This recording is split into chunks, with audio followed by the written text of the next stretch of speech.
Come here. Come here right now. Because I need to talk to you about what happened this week in the Nancy Guthrie case, and I need you to understand that when I say this week has been something, I mean it has been something.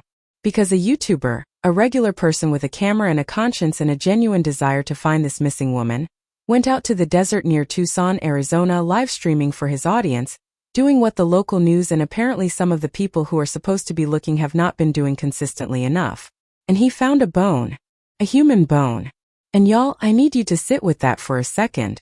Because the fact that it was a citizen, a content creator named AJW News who made this discovery, and not a trained search team, not a news crew, not law enforcement on a systematic search, tells you a whole lot about the state of this investigation. And we are going to get into all of it today. Every piece of it. So adjust your volume, get comfortable, and let's go. Now before we go any further, and I say this every time because I mean it every time, I'm going to be giving you facts where I have facts and opinions where I have opinions. And I'm going to tell you which is which. Because this is a real missing person case. This is an 84-year-old woman who has not been seen since February the 1st. This is Savannah Guthrie's mother. And the people who love her deserve for those of us who are discussing this case to be responsible with what we say. So I will be. But I will also be honest. And sometimes honest and comfortable are not the same thing. Okay, let's get into it. So AJW News. For those of you who don't know him, and if you're following this case you really should know him by now, he is a YouTuber who has been out in those Arizona desert areas, live streaming his searches, spending his time and his energy actively looking for Nancy Guthrie. Months, y'all. This man has been doing this for months. Not once, not twice, consistently. Going out to the areas near where she disappeared, walking washes, checking terrain, doing the physical, unglamorous, sometimes dangerous work of actually looking. And this week, during one of those live streams, while he was out searching near a wash in the area of River Road and Craycroft Road near Tucson, he found what appeared to be a human leg bone. On camera. Live. In front of his audience. And I want you to think about what that moment must have felt like. Because this man has been out there specifically because he's hoping not to find what he's looking for. You know what I mean? You go out there hoping you find something that leads to answers, but you're also dreading the moment when you actually do. And he found it. And he handled it. And he immediately contacted authorities. And that right there tells you the character of the man. And the response was immediate and massive, honey. Tucson police showed up. Crime scene investigators showed up. The medical examiner's office showed up. They even brought in anthropology experts which, and I want you to note this, you don't call an anthropologist for just any bone. Anthropologists are specialists in human remains, particularly ancient or degraded remains. So from the jump, the professionals who responded to this discovery took it seriously enough to bring in that level of expertise. The whole area was cordoned off. It was a full scene. And everybody watching that live stream and following the case had their hearts in their throats waiting to find out what this meant. And then came the determination. And here is where I want to be very precise with you because precision matters. Authorities confirmed that yes, the bone was human.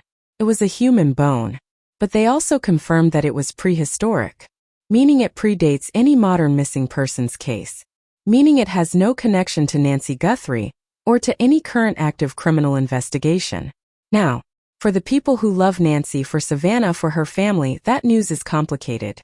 On one hand, relief. Because finding remains connected to Nancy would mean the worst has been confirmed. On the other hand, and this is the quiet, heavy feeling that I think a lot of people in this community are sitting with right now, it means we still don't know. We still have no answers. And that uncertainty is its own particular kind of torment. But here's what I want to say about AJW. And about the reaction from the public to his discovery. Because while the mainstream media was scrambling to cover the bone find once it became a story, once it had the police tape and the crime scene investigators and the drama that TV news loves, a lot of viewers, a lot of people who have been following this case through citizen journalists and content creators like AJW, were rightfully pointing out that the local news outlets were not giving this man his credit. They were reporting the discovery without adequately acknowledging who made it and what he has been doing for months. And that matters. That matters because AJW is not out there for the exposure, bless him. He's out there because he gives a care about finding this woman. And when a citizen does what institutions and media outlets have not done consistently enough, when an ordinary person shows up repeatedly and does the work, The least we can do is call him by his name and tell the truth about where that discovery came from. So I'm saying it clearly. AJW News found that bone. AJW News has been out there searching.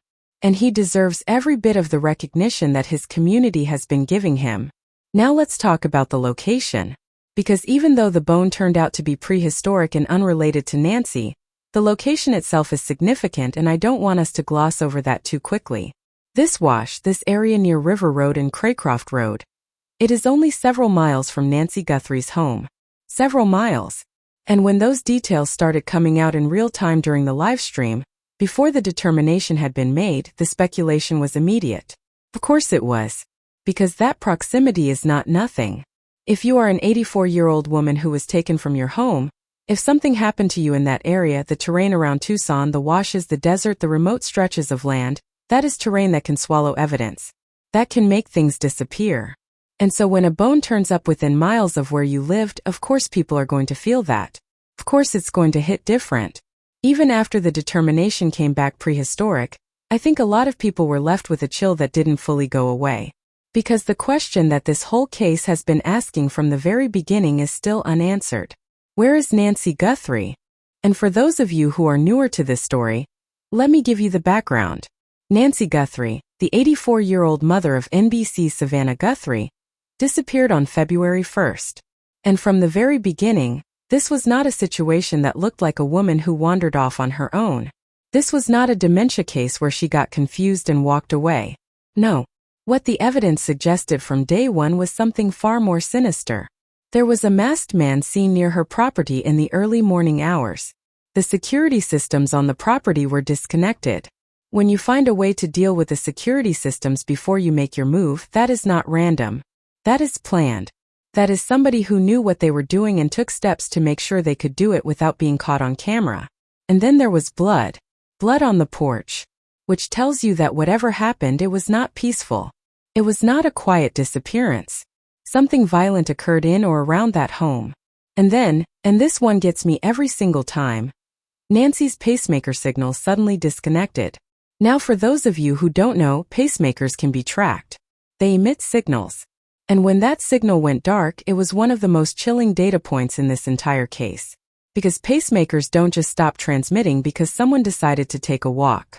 Something happened to Nancy Guthrie, and the evidence from very early on pointed toward abduction. And yet, y'all, the questions about this investigation, about how it was handled, about the timeline of decisions, about who was involved and when, those questions have not gone away. In fact, they've gotten louder.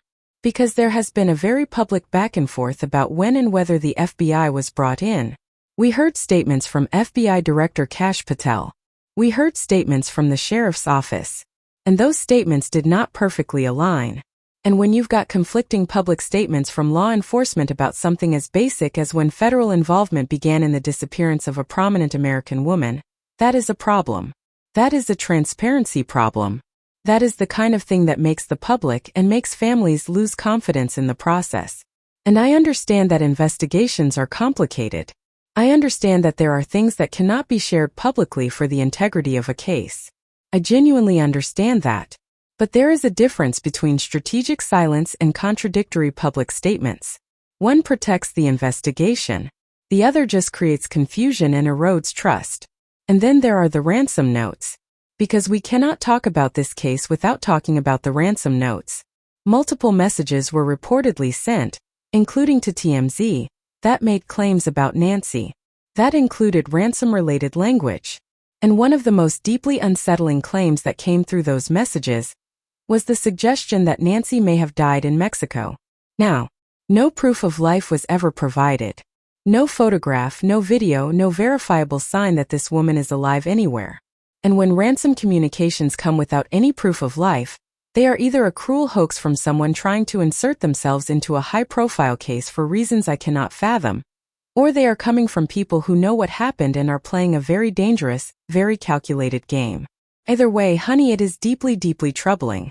And the Mexico theory, I want to be careful here because nothing is confirmed, but the Mexico theory, the idea that Nancy could have been taken across the border, sits heavy with me. Because if that is what happened, if this 84-year-old woman was transported across an international border, the complexity of finding her, of recovering her, increases dramatically. The jurisdictional complications alone are significant.